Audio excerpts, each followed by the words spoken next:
بسم اللہ الرحمن الرحیم۔ ناظرین کرام، رسول اللہ صلی اللہ علیہ وسلم کی یہ ایک مشہور حدیث ہے جو ہم نے بہت مرتبہ سنی ہے، پڑھی ہے، کہ آپ نے فرمایا کہ المسلم من سالم المسلمون من لسانہ و یدہ، مسلمان وہ ہے کہ جس کی زبان اور ہاتھ سے دوسرا مسلمان محفوظ رہے۔ ایک صاحب نے اس حدیث پہ یہ اعتراض کیا کہ یہاں پہ رسول اللہ نے مسلمون فرمایا ہے، انسان نہیں فرمایا، یعنی آپ نے یہ کہا کہ مسلمان محفوظ رہے، یہ نہیں فرمایا کہ انسان محفوظ رہے۔ کیا اگر ایک شخص مسلمان نہیں ہے، وہ کسی اور مذہب سے تعلق رکھتا ہے، کیا اس کو ستایا جا سکتا ہے؟ یہ ایک اعتراض ہے، لیکن ہم اس اعتراض کو ایک دو حوالوں سے ہم اس کو دیکھ سکتے ہیں۔ ایک بات تو یہ ہے کہ بعض مقامات پر جہاں پر مسلمون کا ذکر ہے وہاں پر انسان کا بھی ذکر ملتا ہے، یعنی مسلمان وہ ہے کہ جس کی زبان اور ہاتھ سے انسان محفوظ رہیں، لوگ محفوظ رہیں، یہ الفاظ بھی ملتے ہیں۔ لیکن اس کے علاوہ حدیث کا ایک بڑا ذخیرہ موجود ہے کہ جس میں رسول اللہ صلی اللہ علیہ وسلم نے الناس کا آپ نے ذکر فرمایا، یعنی آپ نے یہاں تک فرمایا کہ مومن ہی تب بنتے ہو تم کہ جب تم سے دوسرا انسان محفوظ رہے، یا یہ فرمایا کہ جس سے تم اپنے آپ سے محبت کرتے ہو اسی طرح جب تک تم دوسرے انسانوں سے، لوگوں سے تم محبت نہیں کرتے تو تم مومن نہیں بن سکتے۔ تو ایک طرف اگر یہ حدیث پاک ہمیں ملتی ہے تو دوسری طرف ہمیں بے شمار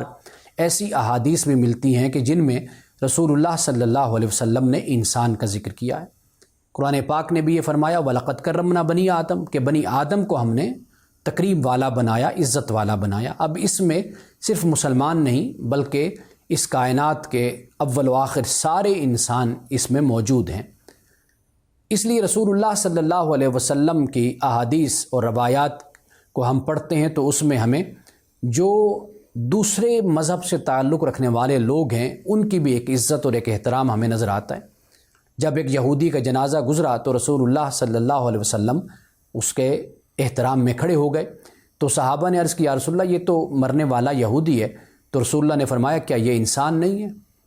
یعنی اس بات کی تلقین کی گئی۔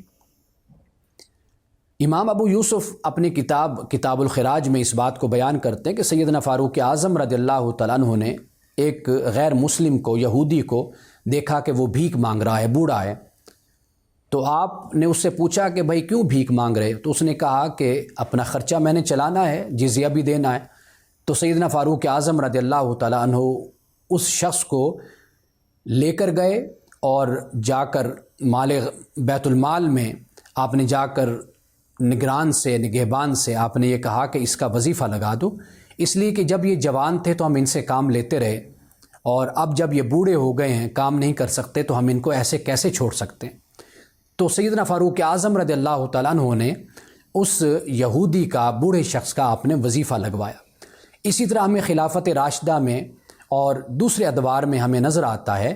کہ جو لوگ بے شک مسلمان نہیں تھے، کسی اور مذہب سے تعلق رکھنے والے تھے،